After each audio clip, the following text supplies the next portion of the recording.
안녕하세요. 사연의 다리입니다. 오늘의 사연은 형제끼리 아내들을 교환하여 사랑한 이야기입니다. 이야기가 궁금하시다면 구독과 좋아요를 눌러주세요. 건강과 행복이 찾아옵니다. 그럼 이야기 시작합니다.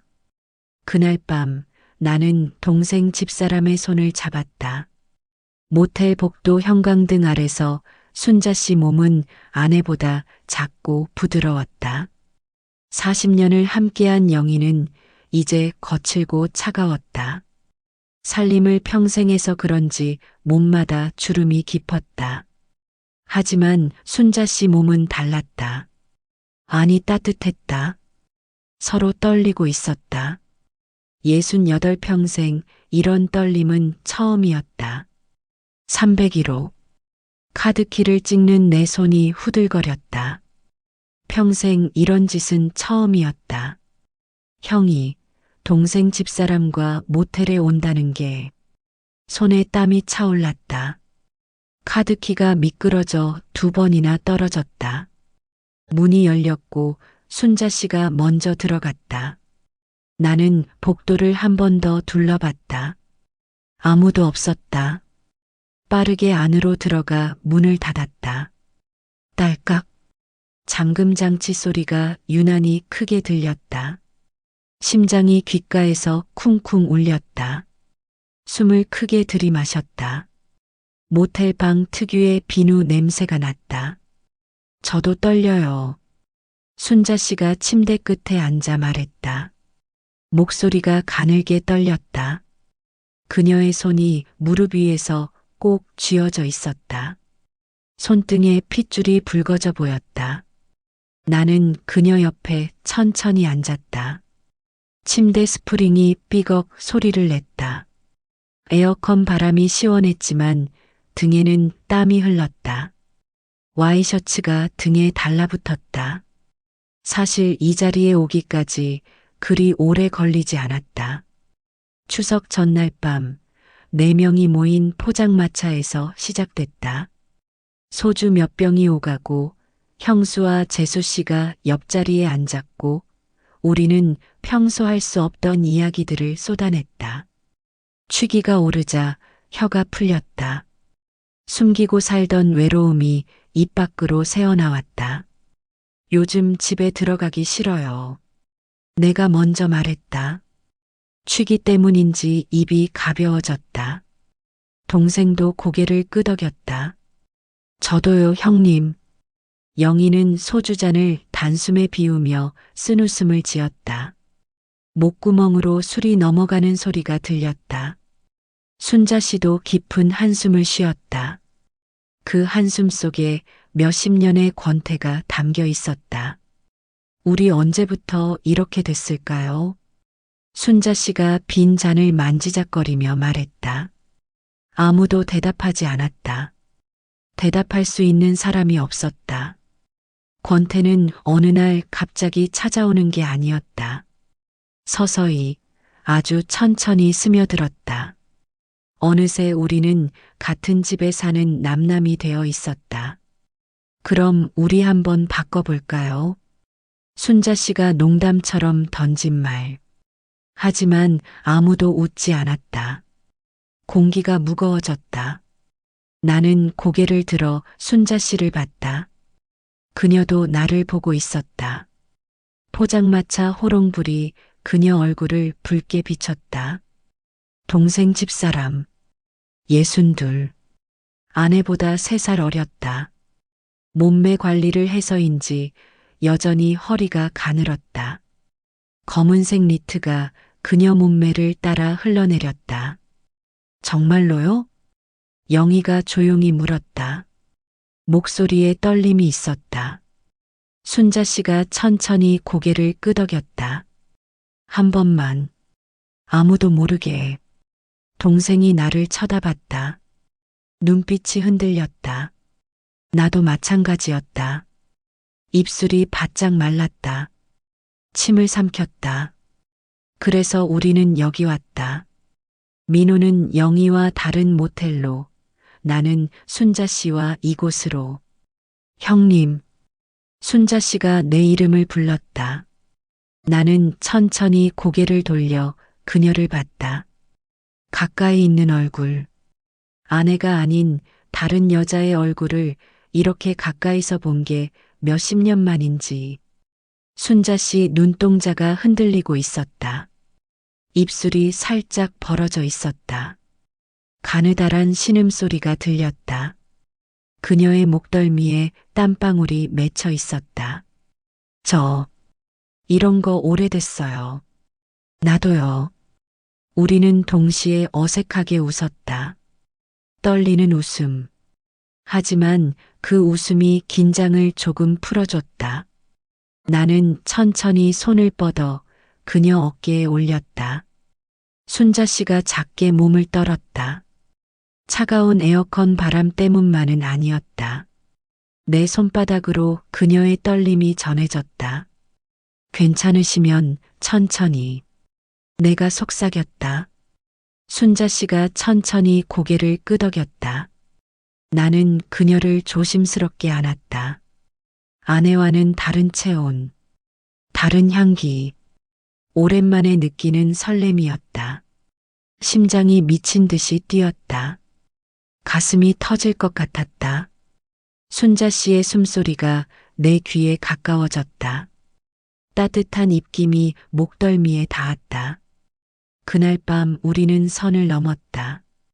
이튿날 아침 집으로 돌아왔을 때 영희는 부엌에서 나무를 다듬고 있었다. 도마 위에서 칼질 소리가 규칙적으로 들렸다. 똑똑똑. 나는 신발을 벗으며 현관에 서서 그녀 뒷모습을 봤다. 40년을 함께 산 여자. 하지만 어젯밤 나는 그녀가 아닌 다른 여자와 있었다. 영희도 마찬가지였을 것이다. 동생과 우리는 서로를 배신했다. 하지만 이상하게도 죄책감보다는 묘한 해방감이 들었다. 뭐 봐요. 영희가 칼을 멈추고 돌아보며 말했다. 표정이 없었다. 눈빛도 차가웠다. 나는 아무 말 없이 안방으로 들어갔다. 침대에 누웠다. 천장을 봤다. 순자 씨 얼굴이 떠올랐다. 그녀의 손길이, 떨림이, 한숨이, 체온이, 모든 게 생생했다. 핸드폰이 진동으로 울렸다. 동생이었다.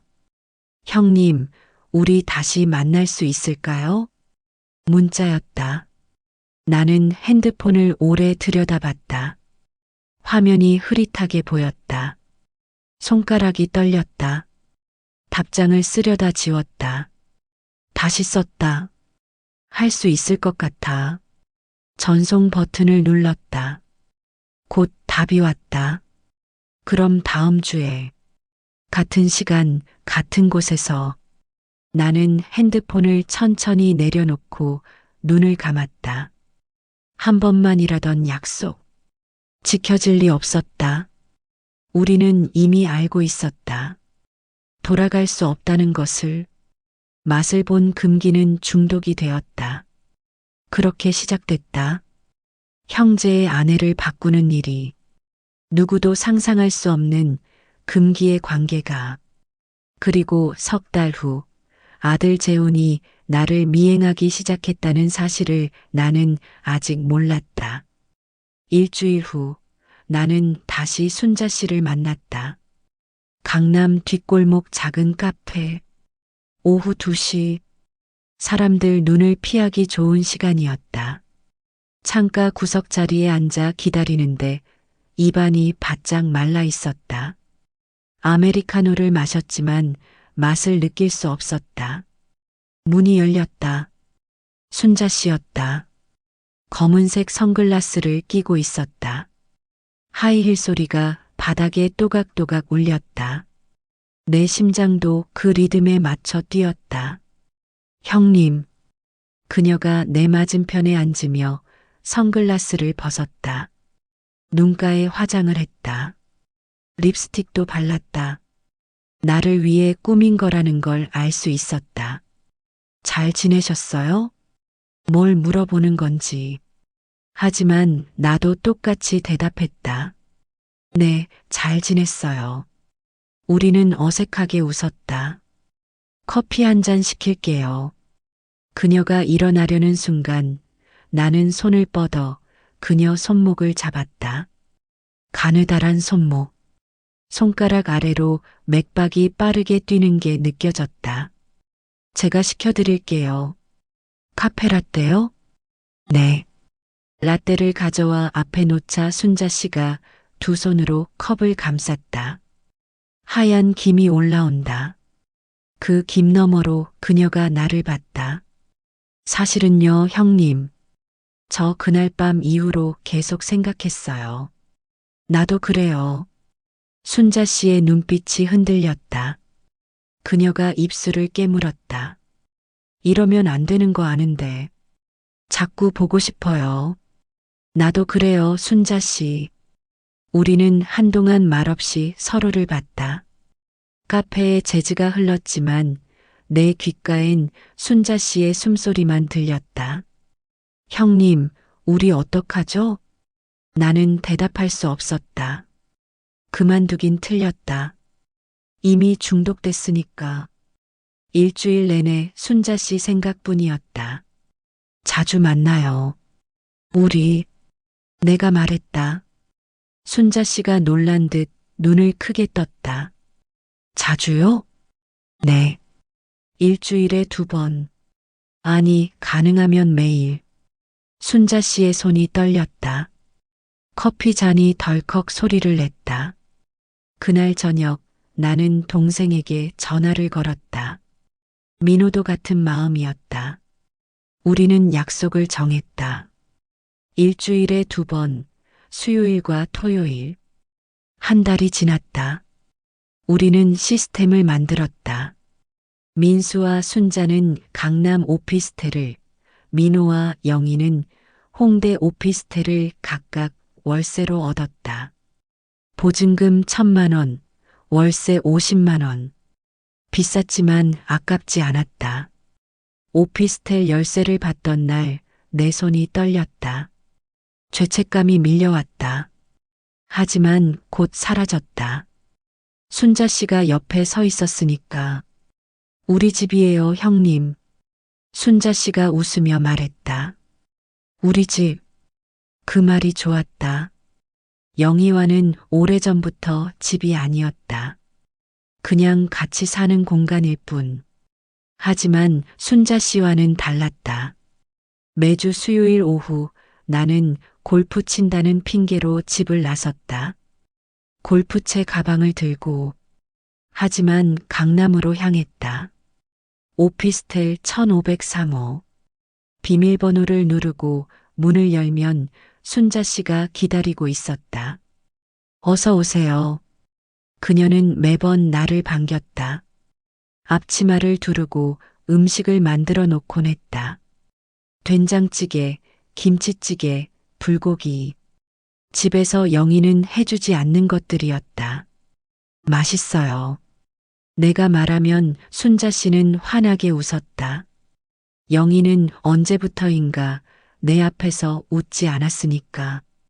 밥을 먹고 나면 우리는 소파에 앉아 TV를 봤다. 하지만 TV는 핑계일 뿐. 진짜는 서로의 체온이었다. 순자 씨가 내 어깨에 머리를 기댔다. 샴푸 냄새가 났다. 장미향. 그렇게 1시간쯤 있으면 자연스럽게 침실로 향했다.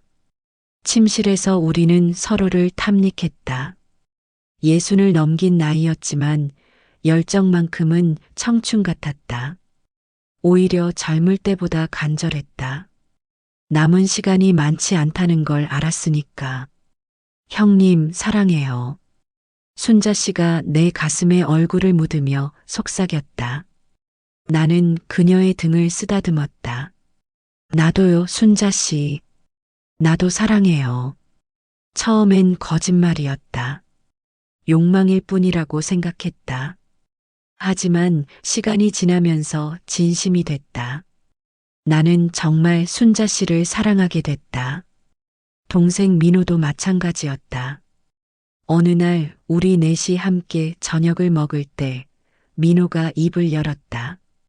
형님, 저 이제 영희 형수님 없으면 못 살 것 같아요. 영희의 얼굴이 붉어졌다. 그녀도 고백했다. 저도요. 민호 씨 없으면. 우리는 서로를 바라봤다. 금기를 넘은 네 사람. 형제의 아내를 사랑하게 된 두 남자. 형제의 남편을 사랑하게 된 두 여자.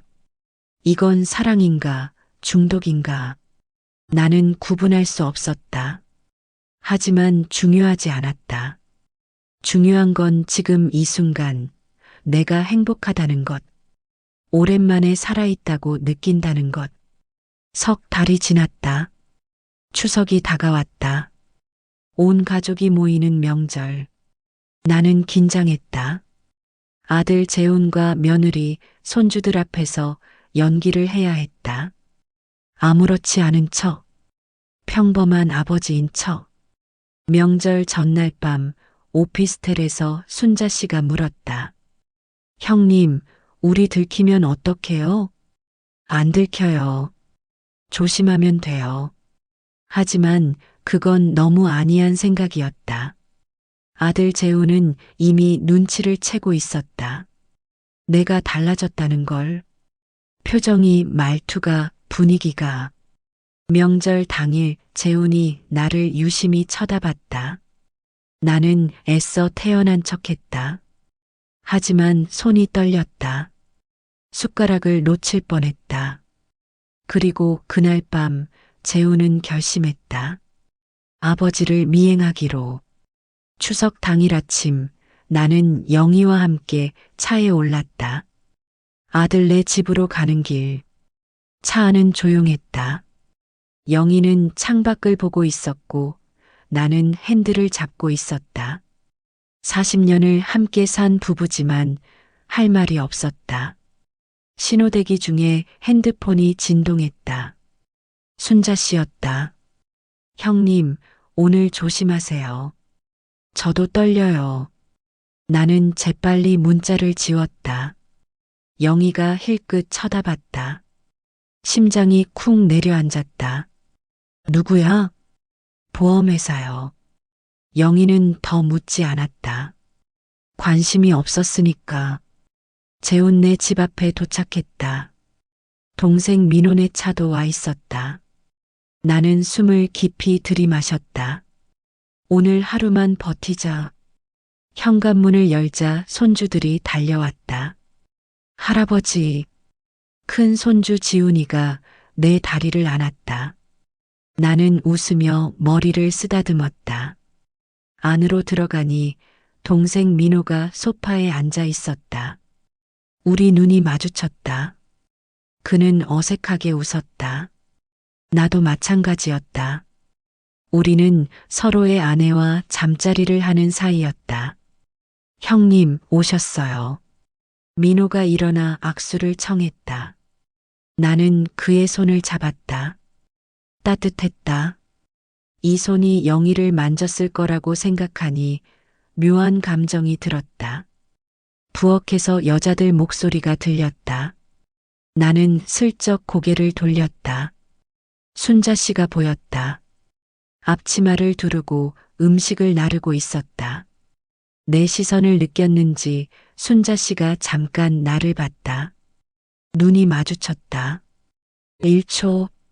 그녀가 재빨리 고개를 돌렸다. 가슴이 두근거렸다.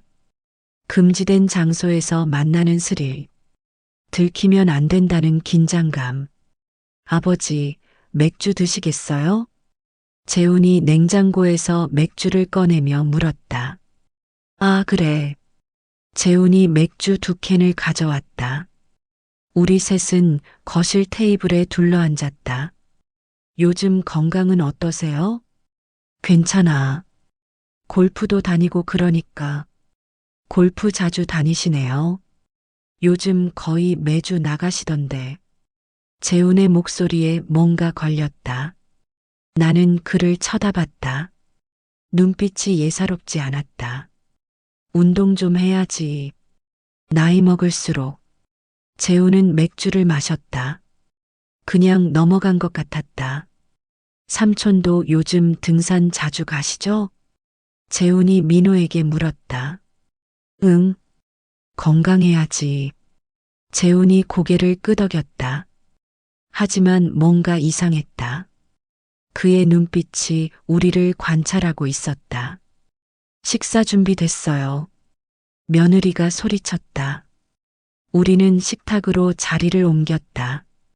영희와 순자 씨가 음식을 차렸다. 전, 나물, 갈비찜, 잡채. 자리는 정해져 있었다. 내 옆에 영희, 건너편에 민호, 그 옆에 순자 씨. 나는 순자 씨 맞은편에 앉게 됐다. 테이블 너비가 좁았다. 발을 뻗으면 닿을 거리였다. 자, 건배. 재훈이 소주잔을 들었다. 우리 모두 잔을 부딪혔다. 짤랑. 밥을 먹는 동안 나는 조심했다. 순자 씨를 쳐다보지 않으려 애썼다. 하지만 자꾸 시선이 갔다. 그녀도 마찬가지였다. 가끔 눈이 마주쳤다. 고모, 김치 좀 주세요. 재훈이 순자 씨에게 말했다. 응, 여기. 순자 씨가 김치를 건네며 몸을 앞으로 기울였다. 그 순간 그녀의 발이 내 발에 살짝 닿았다. 우연이었을까? 나는 움찔했다. 순자 씨도 당황한 표정을 지었다. 아버지, 괜찮으세요? 재훈이 물었다. 응? 아, 다리가 좀 저려서. 재훈이 나를 쳐다봤다. 의심하는 눈빛이었다. 나는 태연한 척 고개를 숙이고 밥을 먹었다. 손이 떨렸다. 숟가락이 그릇에 부딪혀 소리를 냈다. 식사가 끝나고 남자들은 거실로, 여자들은 설거지를 했다. 나는 소파에 앉아 TV를 켰다. 하지만 화면이 눈에 들어오지 않았다. 부엌에서 순자 씨 목소리가 들렸다. 아버지. 재훈이 내 옆에 앉았다. 응? 요즘 기분이 좋아 보이세요. 그래. 네. 표정도 밝아지시고. 뭐 좋은 일 있으세요? 나는 그를 쳐다봤다. 재훈이 웃고 있었다. 하지만 눈은 웃지 않았다. 별일 없어? 그냥 건강해서 그런가 보지. 그렇군요.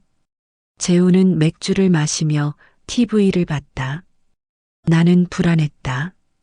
뭔가 눈치챈 것 같았다. 저녁이 됐다. 우리는 다시 식탁에 모였다. 전을 부쳐 먹으며 소주를 마셨다. 분위기가 무르익었다. 영희가 취기가 올랐는지 얼굴이 붉어졌다. 순자 씨도 마찬가지였다. 화장실 좀 다녀올게요. 순자 씨가 자리에서 일어났다. 나는 그녀가 복도로 사라지는 걸 봤다. 저도 화장실 좀. 나도 일어났다. 복도로 나왔다.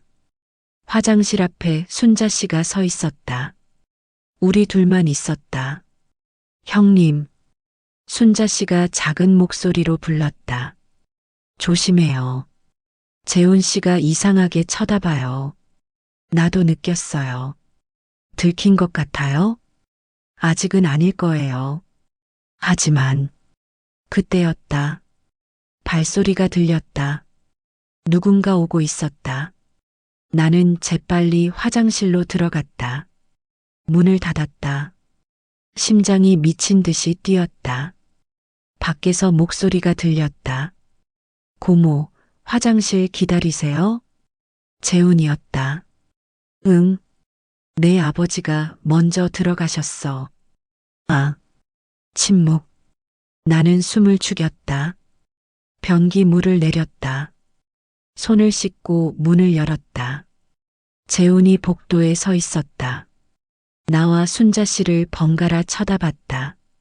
아버지, 오래 걸리셨네요. 응. 배탈이 좀 나서. 나는 그를 지나쳐 거실로 돌아갔다. 등에 재훈의 시선이 꽂혔다. 그날 밤 집으로 돌아가는 차 안에서 핸드폰이 울렸다. 민호였다.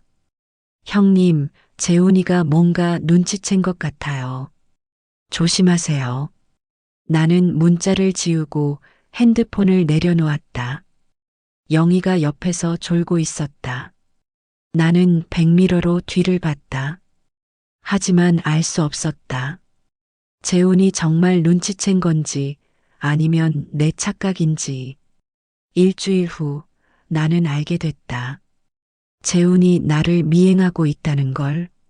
수요일 오후 나는 평소처럼 골프채 가방을 들고 집을 나섰다.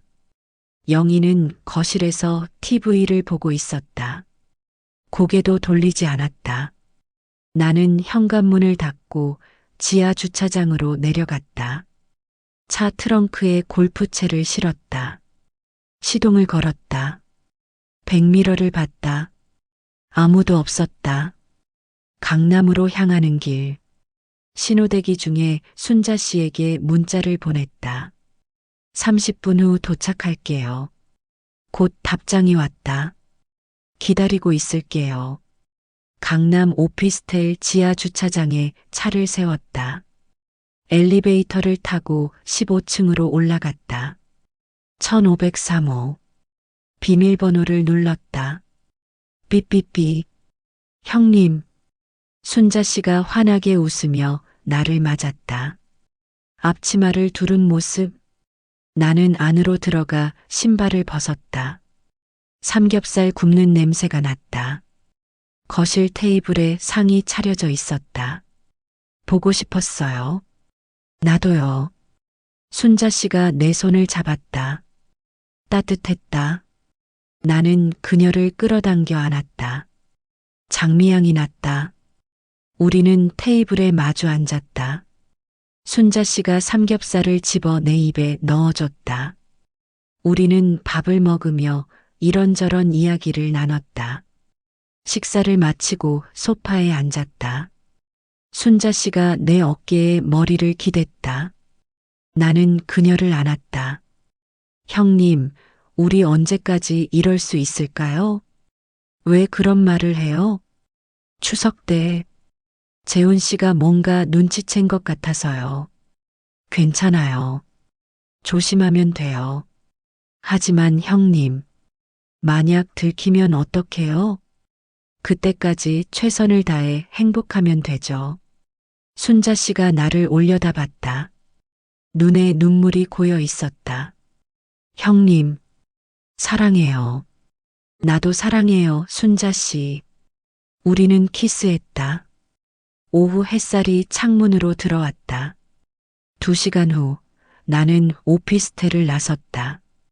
지하 주차장으로 내려갔다. 차 열쇠를 꺼내며 걸어갔다.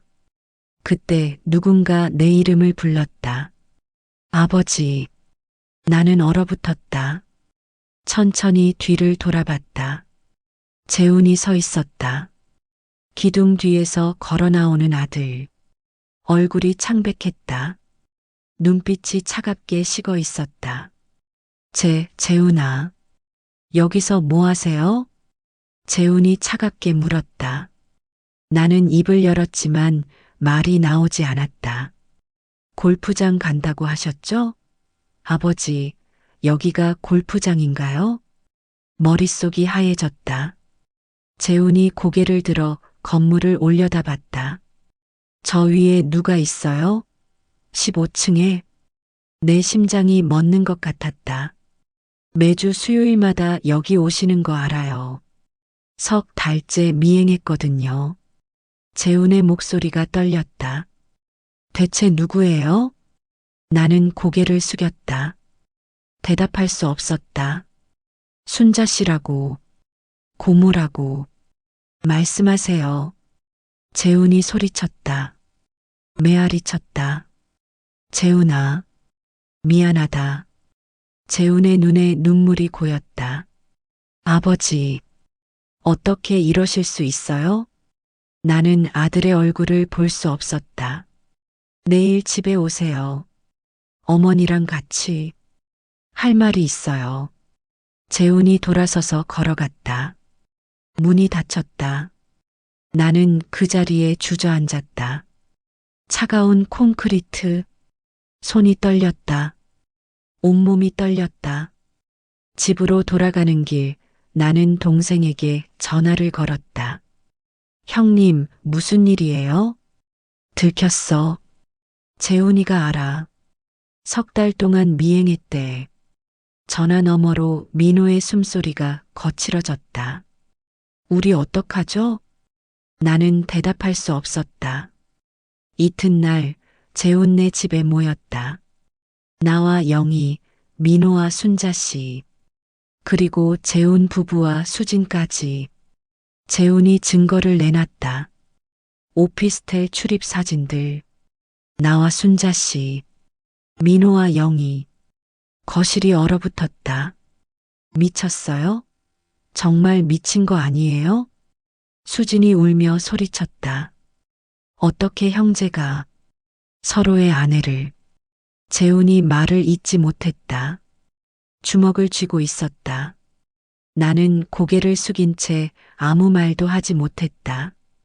순자 씨도 영희도 민호도 마찬가지였다. 이혼하세요. 당장. 재훈이 차갑게 말했다. 그리고 다시는 서로 만나지 마세요. 그날 이후 우리는 헤어졌다. 순자 씨와의 연락도 끊었다. 오피스텔도 정리했다. 석 달이 지났다. 나는 여전히 영희와 한 집에 살고 있었다. 이혼하지 않았다. 자식들 체면 때문에. 하지만 대화는 없었다. 그저 같은 공간에 있을 뿐. 어느 날 밤 나는 핸드폰을 꺼내 순자 씨 번호를 봤다. 지우지 못하고 있었다. 문자를 쓰려다 지웠다. 보고 싶어요. 하지만 전송하지 못했다. 그냥 지워버렸다. 창밖을 봤다. 달이 떠 있었다. 68평생 처음으로 느껴본 사랑이었다. 그리고 마지막 사랑이었다. 순자 씨는 어떻게 지내고 있을까? 나처럼 외로워하고 있을까? 나처럼 그리워하고 있을까? 후회하지 않는다. 그때는 행복했으니까. 하지만 다시는 돌아갈 수 없다. 금기를 넘은 대가는 컸다. 나는 핸드폰을 내려놓고 눈을 감았다. 순자 씨 얼굴이 떠올랐다. 그녀의 웃음이, 체온이, 목소리가 이제 기억 속에만 남았다. 평생 잊지 못할 기억으로. 끝. 어떠셨나요? 60대에 찾아온 가슴 떨리는 사랑 이야기가 좋으셨다면 구독과 좋아요 부탁드립니다. 오늘도 행복한 하루가 되길 바라며 사연의 달인은 언제나 여러분의 사연을 기다립니다. 비슷한 경험이 있으셨다면 댓글로 이야기를 남겨주세요. 감사합니다.